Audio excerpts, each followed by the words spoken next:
a cop post that descendants of slaveholders are owed reparations. Put them up.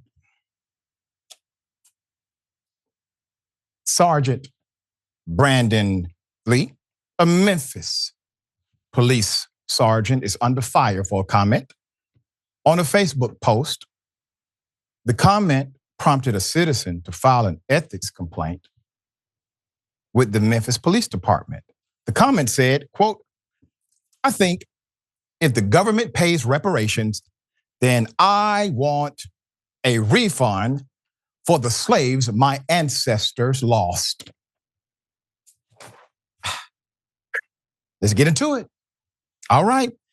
So records show that the sergeant has been with the department since 2000, was promoted to leadership in 2019. His Facebook profile said he's a helicopter pilot, makes a little more than $90,000 a year. Fox 13 reached out to the Memphis police to find out if the department was investigating his comment. In a statement, a spokesperson said, quote, "The Memphis Police Department is aware of the allegation and is actively looking into the matter." For the record, slaveholders did receive reparations. April 16th, 1862, President Abraham Lincoln signed a bill emancipating enslaved people in Washington, the end of a long struggle. But to ease the white pain of the slave owner, the District of Columbia Emancipation Act, inside the act to free enslaved people, also paid those loyal to treason up to $300 for every enslaved person freed. That's a lot of coin in the market back then. Although the District of Columbia Emancipation Act marked the only time the federal government would compensate slave owners, there was a longer history of slave owners requesting and receiving indemnification for the loss of their, well, as they saw it, property. An overwhelming majority of white people believe that slave owners, not enslaved African Americans, deserved recompense for the benevolence of manumission. Slave owners felt entitled to and often received compensation from local, colonial, and state legislatures, especially in times of crisis. So when enslaved women and men ran away, participated in rebellions, or were executed for crimes, during the American Revolution, owners asked to be compensated with bondspeople.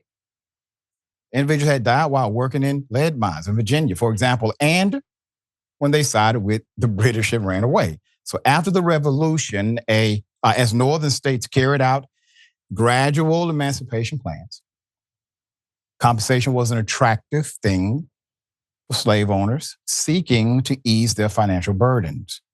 So in 1804, the 1804 Gradual Abolition Act in New Jersey, for example, did not free anyone immediately. It allowed children of enslaved women to be treated as an apprentice, slave by another name, until they reached a certain age and would be freed. It's basically a form of indentured servitude. The law included a clause that allows slave owners to gain compensation by letting their bondspeople go free and then reclaiming them as bound out labor, which gave them access to state funds for their trouble. Still nothing for the disempowered, enslaved individual who did not choose to be in that position. The government allowed for it. To be sure, the major benefactors of slave owner reparations within the Atlantic slave system were Europeans. When England abolished slavery in the Caribbean colonies, it offered compensation of 46,000 slave owners at the cost of around $26.2 million. France went further by penalizing Haiti for the revolution that abolished slavery in its former colony. It levied a huge sum on the island, which crippled it in the decades of debt. Former slaves were forced to pay indemnities to former slave owners in exchange for official recognition as the first Black independent nation state in the Western Hemisphere. As I've said many times, Haiti is not broke. Haiti is, okay? They take and take and take from the country. Now, the irony is, you hear the argument. So the sergeant, this started with the sergeant. Sergeant, you're not against reparations then. You just have a novel argument, but you're not against the government paying for the damages they have caused a demographic. That's a starting point. Your argument is silly as hell. It's ridiculous, yes, but at least you admit you believe in reparations. And the reality is, so does America. We have given reparations to the Japanese.